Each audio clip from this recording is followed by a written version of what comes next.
Saturday's reading, Us and Them Attitudes.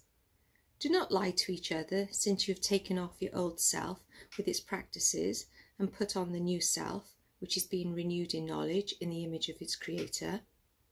Hence there is no Gentile or Jew, circumcised or uncircumcised, barbarian, Scythian, slave or free, but Christ is all and is in all.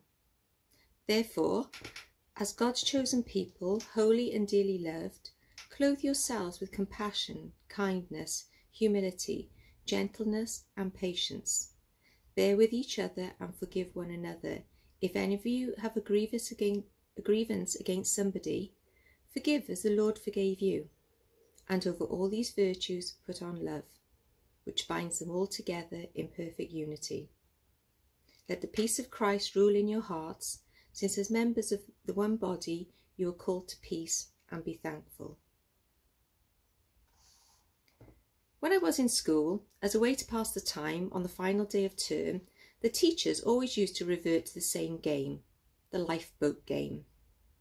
It would start with a tale of woe in which a terrible storm sinks a cruise ship in some remote sea, leaving only 10 survivors. Unfortunately, they were all packed onto a tiny lifeboat, which can only carry 8. So the question is posed: which of the 2 poor souls that are, to be blunt, have to be thrown overboard? Who was worth saving? Who was expendable? I was reminded of that game by a recent comment left on a blog post I had written about compassion for refugees. Your talk of compassion is a lovely sentiment, but is one that we certainly can't afford. The contributor wrote before bringing up the lifeboat analogy. This attitude reflects something that generations have been brought up believing, that some lives are worth more than others. And of course, more often than not, we don't consider ourselves, our friends, our families as expendable. Changing a way of thinking that has been instilled in us since childhood is no easy feat.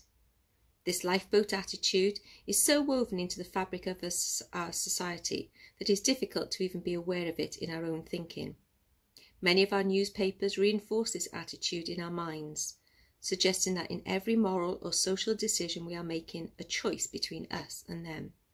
And so, both individuals and groups of people are stigmatised because they might be different from us in some way, whether in race, gender, culture, sexuality, nationality, religion or socio-economic status. But our faith makes it clear to us that there is no choice that we have to make.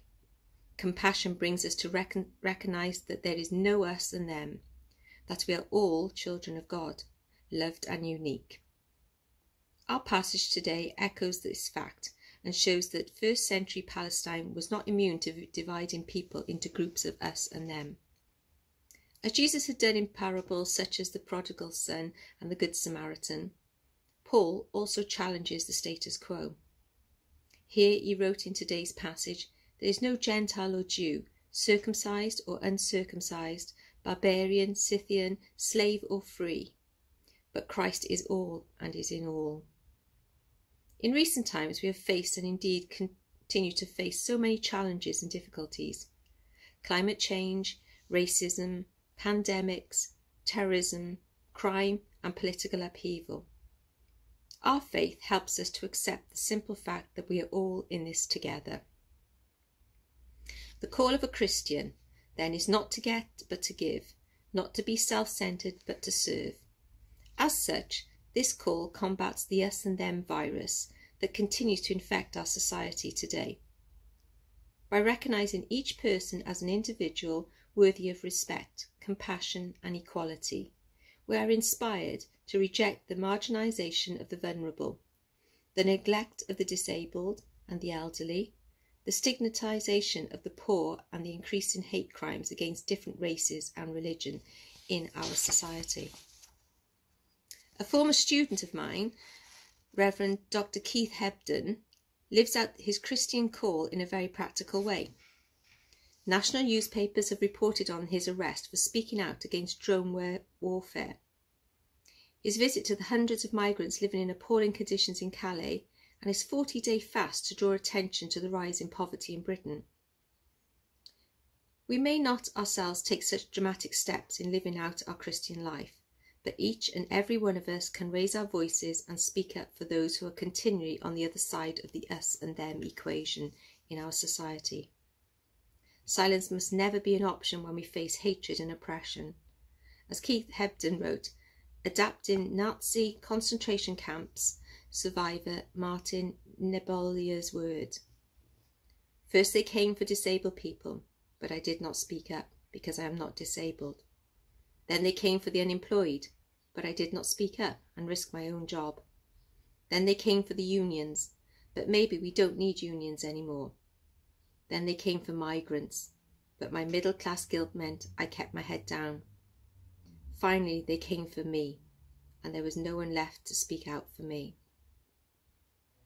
The reflection: consider who are the others in our world today, those people who are often stigmatised and who our society sometimes treats as expendable.